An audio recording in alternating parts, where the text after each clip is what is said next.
Jebat mini. Jebat mini boleh bagi sampai A- A lah. Sebab saiz dia cukup kecil, lepas tu action padu, itu dia. Tuah mini. Tuah mini sama level macam jebat mini tadi.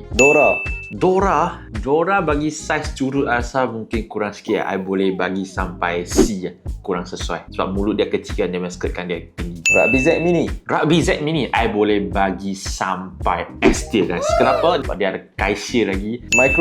Micro D, saiz kecil, I boleh bagi sampai B lah. Sebab I lagi suka yang jebat dan toa tadi. Okey, Sofro ASP yang paling kecil, kodok. Tekstur dia cantik, saiz dia cukup kecil, action dia pun stable, boleh bagi sampai A- lah, tapi belakang jebat dan toa tadi. Okey, last, Rugby mini.